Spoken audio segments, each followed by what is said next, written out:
चतुर खरगोश और शेर। किसी घने जंगल में एक बहुत बड़ा शेर रहता था। वह रोज शिकार पर निकलता और एक दो नहीं कई कई जानवरों का काम तमाम कर देता। जंगल के जानवर डरने लगे कि अगर शेर इसी तरह शिकार करता रहा तो एक दिन ऐसा आएगा कि जंगल में कोई जानवर ही नहीं बचेगा। सारे जंगल में सनसनी फैल गई। शेर को रोकने के लिए कोई न कोई उपाय करना जरूरी था। एक दिन जंगल के सारे जानवर इकट्ठा हुए और इस प्रश्न पर विचार करने लगे। अंत में उन्होंने तय किया कि वे सब शेर के पास जाकर उनसे इस बारे में बात करेंगे।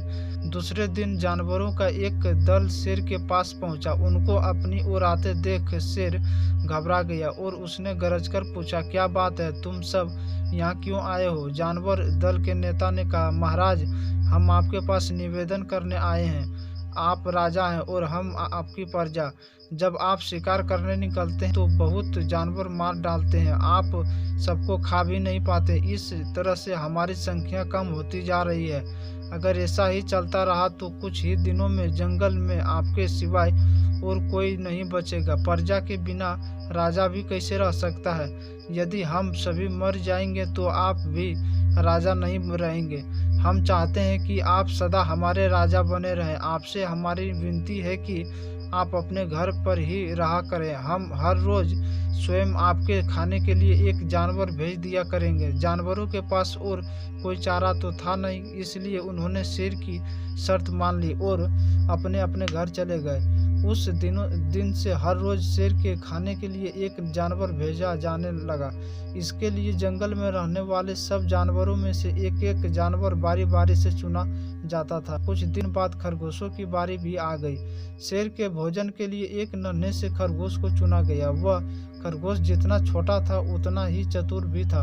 उसने सोचा, बेकार में शेर के हाथों मरना मूर्खता है। अपनी जान बचाने का कोई न कोई उपाय अवश्य करना चाहिए और वह हो सके तो कोई ऐसी तरकीब ढूंढनी चाहिए जिससे सभी को इस मुसीबत से सदा के लिए छुटकारा मिल जाए।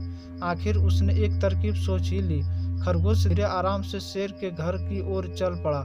जब वह शेर के पास पहुंचा तो बहुत देर हो चुकी थी। भूख के मारे शेर का बुरा हाल हो रहा था। जब उसने सिर्फ एक छोटे से खरगोश को अपनी ओर आते देखा तो गुस्से से बौखला उठा और गरज कर बोला, किसने तुम्हें भेजा है? एक तो पिद्दी जैसे हो, दूसरे इतनी देर से आ रहे हो। जिन बेवकूफ़ों ने तुम्हें भेजा है मैं उन सबको ठीक करूंगा। एक एक का काम तमाम न किया तो मेरा नाम भी शेर नहीं। नन्हे खरगोश ने आदर से जमीन तक झुककर कहा, महाराज, अगर आप कृपा करें कि मेरी बात सुन लें तो मुझे या और जानवरों को दोष नहीं देंगे। वे तो जानते थे कि एक छोटा सा खरगोश आपके भोजन के लिए पूरा नहीं पड़ेगा, इसलिए उन्होंने 6 खरगोश भेजे थे।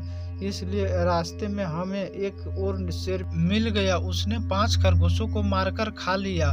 यह सुनते ही शेर दहाड़कर बोला, क्या कहा? दूसरा शेर कौन है? वह तुमने उसे कहाँ देखा?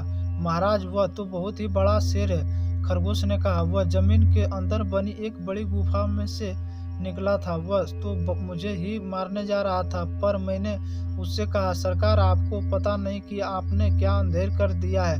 हम सब अपने महाराज के भोजन के लिए जा रहे थे, लेकिन आपने उनका सारा खाना खा लिया है। हमारे महाराज ऐसी बातें सहन नहीं करेंगे। वे जरूर यहाँ आकर आपको मार डालेंगे। इस पर उसने पूछा, कौन है तुम्हारा राजा? मैंने जवाब दिया, हमारा राजा जंगल का सबसे बड़ा शेर है। महाराज, मेरे ऐसा कहते ही वह गुस्से से लाल पीला होकर बोला, बेवकूफ, इस जंगल का राजा सिर्फ मैं हूँ। यहाँ सब जानवर मेरी प्रजा है। मैं उनके साथ जैसा चाहूँ वैसा कर सकता हूँ। जिस मूर्ख को तुम अपना राजा कहते हो उस चोर को मेरे सामने हाजिर करो। मैं उसे बताऊंगा कि असली राजा कौन है। महाराज, इतना कहकर उस शेर ने आपको लिवाने के लिए मुझे यहाँ भेज दिया। खरगोश की बात सुनकर शेर को बड़ा गुस्सा आया और वह बार बार गरजने लगा। उसकी भयानक गरज से सारा जंगल दहलने लगा। मुझे फौरन उस मूर्ख का पता बताओ, शेर ने दहाड़कर कहा। जब तक मैं उसे जान से नहीं मार दूंगा मुझे चैन नहीं मिलेगा। बहुत अच्छा महाराज, खरगोश ने कहा। मौत ही उस दुष्ट की सजा है। अगर मैं और बड़ा और मजबूत होता तो मैं खुद ही उसके टुकड़े टुकड़े कर देता। चलो रास्ता दिखाओ, शेर ने कहा। फौरन बताओ किधर चलना है। इधर आइए महाराज, इधर। खरगोश रास्ता दिखाते हुए शेर को एक कुएं के पास ले गया और बोला, महाराज, वह दुष्ट शेर जमीन के नीचे किले में रहता है। जरा सावधान रहिएगा। किले में छुपा दुश्मन खतरनाक होता है। मैं उससे निपट लूंगा। शेर ने कहा, तुम यह बताओ कि वह है कहाँ? पहले जब मैंने उसे देखा था तब तो वह यहीं बाहर खड़ा था। लगता है आपको आता देखकर वह किले में घुस गया है। आइए मैं आपको दिखाता हूँ। खरगोश ने कुएं के नजदीक आकर शेर से अंदर झांकने के लिए कहा। शेर ने कुएं के अंदर झांका तो उसे कुएं के पानी में अपनी परछाई दिखाई दी। परछाई को देखकर शेर जोर से दहाड़ा। कुएं के अंदर से आती हुई दहाड़ने की गूंज सुनकर उसने समझा कि दूसरा शेर भी दहाड़ रहा है। दुश्मन को तुरंत मार डालने के इरादे से वह फौरन कुएं में कूद पड़ा।